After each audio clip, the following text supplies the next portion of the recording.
oversee it? Well, the UN, the United Nations would oversee it, so all the parties that are signatories and have ratified the UN Framework Convention on Climate Change. Developing countries as well as developed countries. All the countries who are involved in these climate talks would be the administrators, the overarching administrators on how that fund operated. But the thing is, in your proposal, you're not thinking further, like which agencies or what. No, because you leave that up to like the process within the UN system. No. We have a further proposal. We haven't released it yet on the governance, and there are a number of UN funds that are administered by executive committees, who are basically voted on by the parties, and they administer the fund under a certain set of criteria.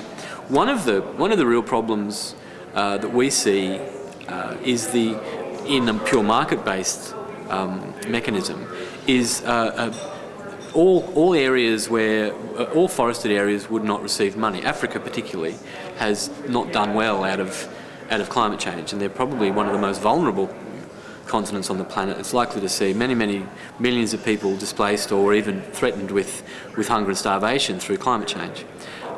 There are other mechanisms under the UNFCCC, like the Clean Development Mechanism, that really haven't provided any funding at all to Africa, or very little.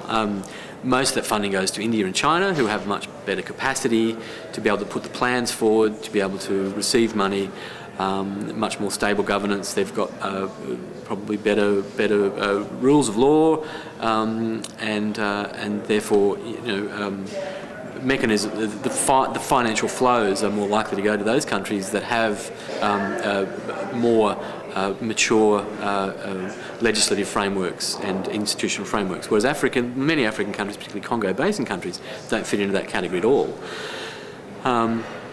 So we believe this under a fund approach, we could potentially provide money to countries that don't have as good institutional frameworks, but still could reduce emissions from deforestation, and they could do that in a way that would still allow them some funding flows, but perhaps not as much as a country that would have the full capacity and the institutional frameworks to be able to reduce emissions in a monitoring, in an MRV sort of situation with monitoring reportable and verifiable emission reductions.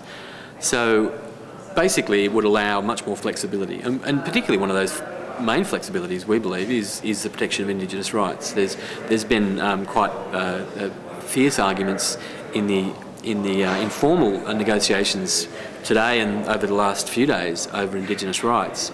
New Zealand and the umbrella group, basically Australia, the US, Canada, have really objected to the United Nations Declaration on Indigenous Rights from getting into the text of these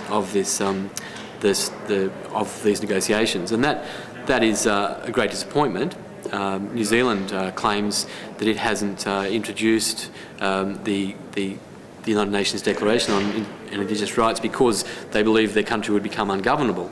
Australia also hasn't incorporated that declaration. The US and Canada indeed haven't even ratified it.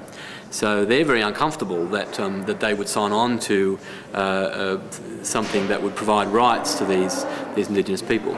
As I said, that is a disappointment. We're likely to see a far greater, more watered down version of that that would incorporate Indigenous participation in the development of the fund and some protection of their lands and their sovereignty. But certainly not as strong as what we would have liked, and we're very disappointed with the umbrella group once again, who basically the most wealthy countries on the planet are denying the rights for these forested people. So it is a slow process, and as I said, there are still some risks associated with it. But Greenpeace believes that if we don't enter into this negotiation with a firm policy of getting a better mechanism in, we're likely to get a mechanism that's just a fully fungible trading system that would have dire consequences for Indigenous people all over the world.